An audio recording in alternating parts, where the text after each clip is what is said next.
क्या आपको कोई अंदाजा है कि अगर पाखंड का कोई जुलूस निकलता तो कैसा दिखाई देता? राजनीतिक कपट कोई प्रदर्शन में तब्दील हो जाए तो कैसा दिखाई देगा? यह आज हम आपको दिखाएंगे। कोलकाता की सड़कों पर आज ममता बनर्जी का विरोध मार्च चल रहा है। इसे आप देश की पॉलिटिक्स पर केजरीवाल का इफेक्ट भी कह सकते हैं। एक ही पार्टी सरकार और विपक्ष दोनों का स्पेस हथिया लेना चाहती है। ममता बनर्जी पिछले 14 सालों से बंगाल की सत्ता में है, लेकिन जब मौका जवाब देने का आता है तो बड़ी चालाकी से पाला बदलकर विपक्ष की भूमिका में सड़क पर उतर आती है। जैसे कोलकाता में ट्रेनी डॉक्टर के रेप मर्डर कांड में जब पश्चिम बंगाल सरकार और पुलिस की भूमिका पर गंभीर सवाल उठने लगे तो ममता बनर्जी उन सवालों का जवाब देने की बजाय खुद अपनी महिला मंडली के साथ सड़क पर प्रदर्शन करने आ गई। और जरा इन तस्वीरों को देखिए। प्रदेश की सियासत और सरकार में इतनी सारी महिला नेताओं की मौजूदगी देखकर किसी को भी एक बारगी लगेगा कि महिला सशक्तिकरण अगर अपने मूर्त रूप में कहीं मौजूद है तो पश्चिम बंगाल में ही। आप जरा देखिए, सारे चेहरे आपको सिर्फ महिलाएं दिखेंगी, और ये भी कोई छोटी मोटी महिलाएं नहीं है, कोई सामान्य कार्यकर्ता नहीं है पार्टी की। ये कोई सांसद, विधायक, इनकी संख्या कितनी है इस पार्टी में जरा देखिए। ये इसको देखकर किसी भी महिला का बरबस हौसला बढ़ सकता है। उसे लग सकता है कि अगर दुनिया में कहीं महिलाएं अगर कहीं सुरक्षित और महफूज रह सकती हैं तो पश्चिम बंगाल में रह सकती हैं। तृणमूल कांग्रेस के 29 सांसदों में से 21 सांसद महिला हैं, लेकिन आप ये जानकर 11 सांसद महिला हैं, लेकिन आप ये जानकर हैरान रह जाएंगे कि महिलाओं से दरिंदगी की घटनाओं पर जिस शर्मनाक तरीके से पश्चिम बंगाल में पर्दा डालने की कोशिश हो रही है, उस तरह की घटनाएं शायद ही कहीं होती होंगी। और ये पहला मौका नहीं है जब महिला सुरक्षा के मामले पर ममता सरकार घिरी हुई। लेकिन मां माटी मानुष का नारा बुलंद करने वाली ममता बनर्जी महिलाओं के खिलाफ जघन्य अपराधों को या तो खारिज करती आई हैं या नजरअंदाज। कब, कहां और कैसे है, ये भी हम आपको बताएंगे। फिलहाल ममता के इस मार्च का एजेंडा जानिए, और जब आप एजेंडा जानेंगे तो और माथा पकड़ लेंगे। टीएमसी सांसद डेरेक ओब्रायन ने दावा किया है कि ममता बनर्जी न्याय की मांग को लेकर सड़कों पर उतरी। सोचिए जरा, ममता बनर्जी की मांग है कि सीबीआई टीएमसी सरकार को रोजाना जांच की जानकारी दे। ममता बनर्जी यह भी चाहती हैं कि सीबीआई 17 अगस्त तक यानी कल तक इस जांच की इस कांड की जांच पूरी कर ले। ममता बनर्जी ने कोलकाता पुलिस को यही डेडलाइन दी थी, और ममता बनर्जी ट्रेनी डॉक्टर की हत्या के कातिल के लिए मौत की सजा की मांग कर रही हैं। ये 4-5 बड़ी मांगे हैं। ये सुनने के बाद आपको क्या लग रहा है? सरकार उनकी है, सिस्टम उनका है, और सड़क पर इंसाफ की गुहार भी वही लगा रही हैं। गजब हाल है भाई। कोलकाता में डॉक्टर से हुई दरिंदगी में दीदी की पुलिस लीपापोती में जुटी हुई थी। हाई कोर्ट ने लताड़ लगाई, फटकार लगाई और जांच सीबीआई को सौंप दी। अब ममता बनर्जी तलवार लेकर खड़ी है कि जांच 2 दिन में पूरा करो। सोचिए, क्या सीबीआई की जांच 2 दिन में पूरी होती? जो ममता सीबीआई को जांच सौंपने के लिए 10 दिन की मांग कर रही थी, कह रही थी कि इसके यहां तक का समय दो, इस तारीख तक, इसके बाद ही मैं जांच सीबीआई को सौंपूंगी, और वो अब कह रही हैं कि सीबीआई 2 दिन में इसकी जांच पड़ताल पूरी कर ले। इसे कहते हैं 100% शुद्ध पाखंड। इसी तरह जब डॉक्टरों के आंदोलन पर गुंडों के हमलों को लेकर ममता से सवाल किया गया तो उन्होंने एक बार फिर से वही विक्टिम कार्ड फेंक दिया। उनकी पुलिस निकम्मी बनी रही और वो वाम और राम को कोसने में लगी रही। एक बार उनको सुनिए जरा। বহিরাগত কিছু রাজনৈতিক লোক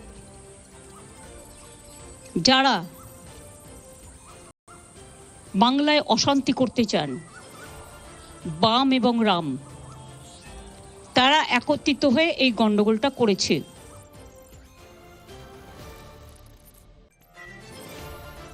ममता पॉलिटिक्स तो बहुत सॉलिड वाली कर रही, लेकिन दीदी क्या इस सवाल को इतनी आसानी से दरकिनार कर देंगी कि कोलकाता पुलिस ने दंगाइयों को कोहराम मचाने की खुली छूट किसके कहने पर दी थी?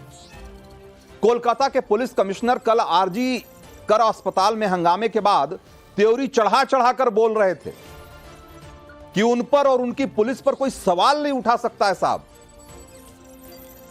उनका प्रोफेशनलिज्म अव्वल दर्जे का है, उनकी जांच पर किसी तरह का कोई सवाल नहीं खड़ा कर सकता है।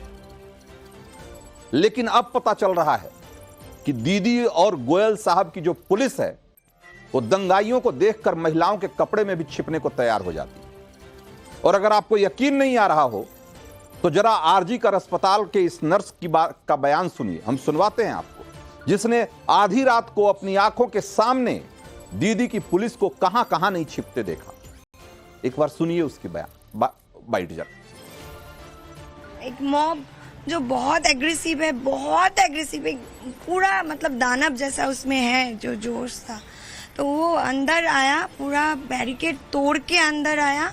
पुलिस भाग रहा था पहले, उसके पीछे पीछे वो लोग भाग रहा था। और पुलिस तो जहाँ पे मुंह छुपाने के लिए घुस गया, जहाँ पे वो लोग शेल्टर मिला वो लोग चला गया। ऐसे भी बातें आ रही कि लेडीज टॉयलेट में पुलिस, यस, लेडीज टॉयलेट में घुस गया, पेशेंट लोग के ब्लैंकेट लेके छुप गया और हम लोगों को बोला कि आप लोगों का ड्रेस दीजिए, मुझे सिविल में रहना है, ताकि कोई नहीं पहचान पाए वो पुलिस है। मतलब नर्स से भी मांगा। मतलब इससे शेमफुल कुछ नहीं हो सकता।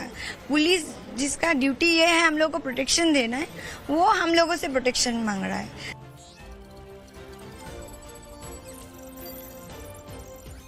सोचिए कि दीदी की वो पुलिस जो उपद्रवियों के सामने लेडीज बाथरूम में घुस जाती है, महिलाओं के कपड़े पहनने को तैयार हो जाती है। उसके मुखिया किस हद तक बड़बोले हैं कि कल कह रहे थे कि कोलकाता पुलिस की भूमिका पर किसी तरह का कोई सवाल नहीं उठा सकता है भाई। लेकिन बेशर्मी भी एक बहुत बड़ी चीज होती है साहब, वरना कोलकाता हाई कोर्ट ने ट्रेनी डॉक्टर के साथ हुई हैवानियत और उसके बाद मेडिकल कॉलेज के अंदर जो वारदात हुई उसको लेकर सरकार और पुलिस की जितनी बखिया उधेड़ी, अगर कोई दूसरी सरकार, अगर कोई दूसरा पुलिस का कप्तान होता, मुखिया होता, तो शर्म से वहीं गड़ जाता। कोलकाता हाई कोर्ट ने आज आरजी कर अस्पताल के डॉक्टरों पर हमले को लेकर गंभीर चिंता जाहिर की। हाई कोर्ट ने कहा कि यह सरकार की नाकामी है और मेडिकल कॉलेज को बंद कर देना चाहिए। ऐसे में तो हाई कोर्ट ने सवाल किया कि पुलिस 7,000 लोगों की बड़ी भीड़ के से अनजान कैसे थी? इतनी बड़ी संख्या में उपद्रवी आ गए, दंगाई आ गए और पुलिस को कानो कान खबर नहीं लगी। इंटेलिजेंस विंग क्या कर रहा था? हाई कोर्ट ने आश्चर्य व्यक्त करते हुए कहा कि कानूनी एजेंसियों को इतनी बड़ी भीड़ के बारे में कोई जानकारी नहीं थी। यह हैरान करने वाली बात। हाई कोर्ट ने डॉक्टरों के लिए सुरक्षित वर्क एनवायरनमेंट मुहैया कराने में बंगाल सरकार की क्षमता पर भी सवाल उठाया। हाई कोर्ट ने कहा कि ऐसी घटनाएं हेल्थ प्रोफेशनल के बीच भय और अनिश्चितता का माहौल पैदा करती।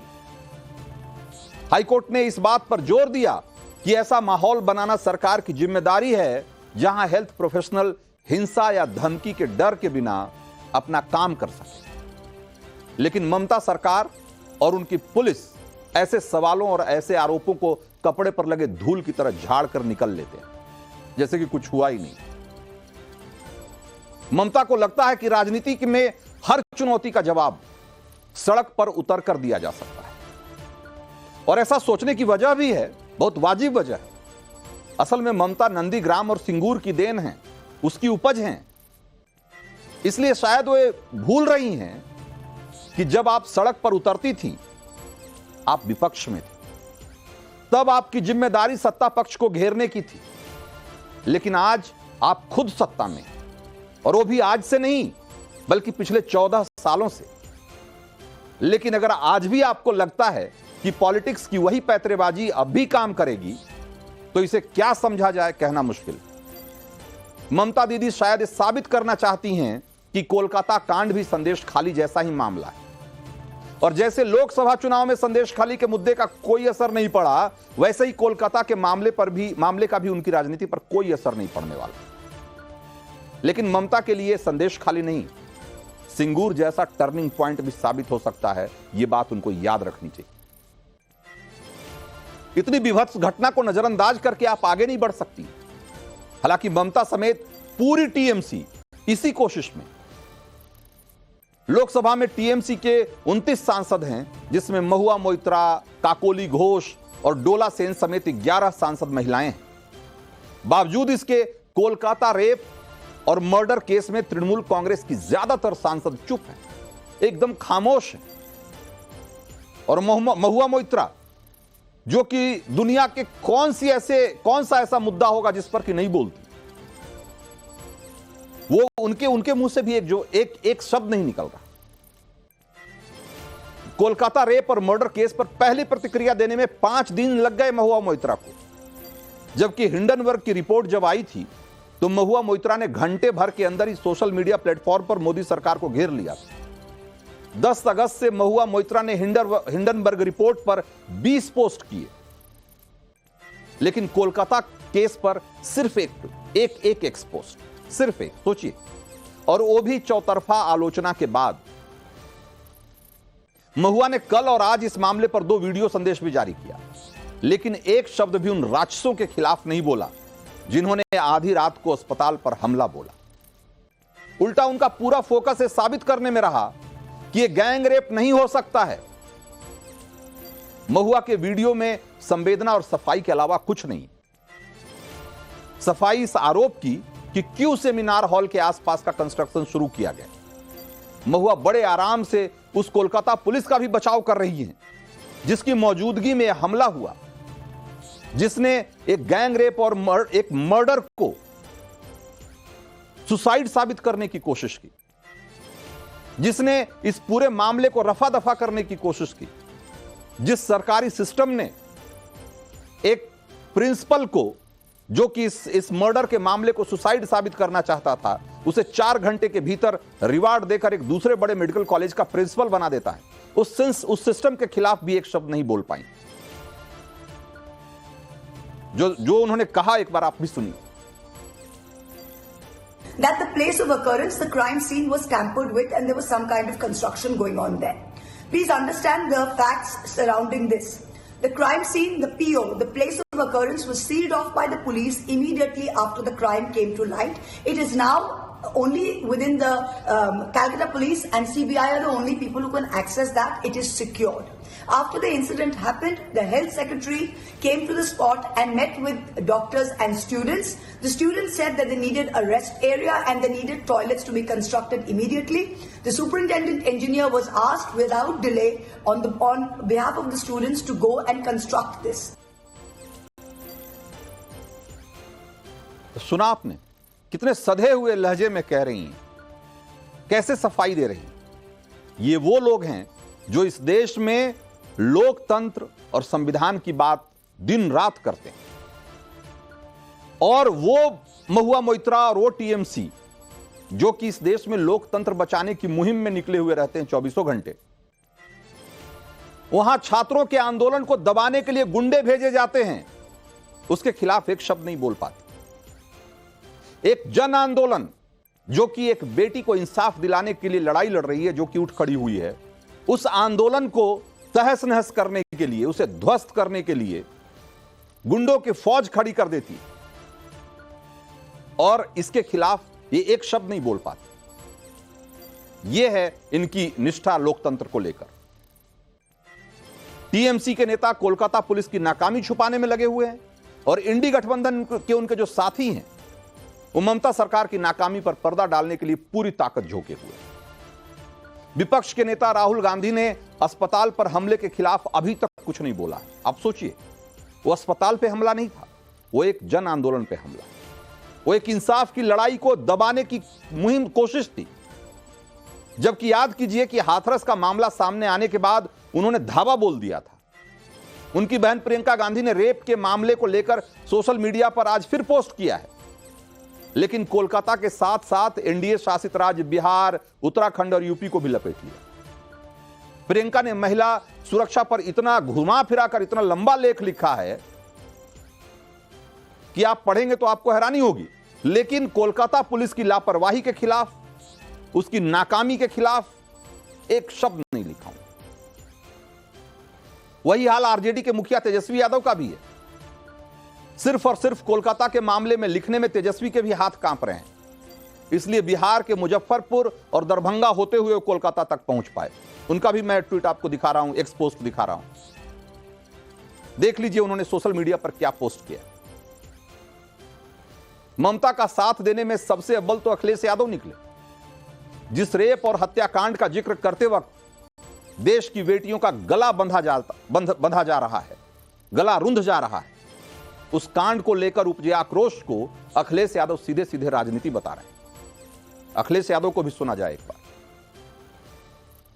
कहीं देश में बेटियों के साथ घटना हो, किसी नारी के साथ घटना हो, दुखद है, उसके लिए कार्रवाई होनी चाहिए। और ममता बनर्जी जी खुद मुख्यमंत्री, महिला मुख्यमंत्री हैं, आप उनसे उम्मीद नहीं करोगे कि वो तो करेंगी कार्रवाई, लेकिन भारतीय जनता पार्टी के लोग राजनीति न करें।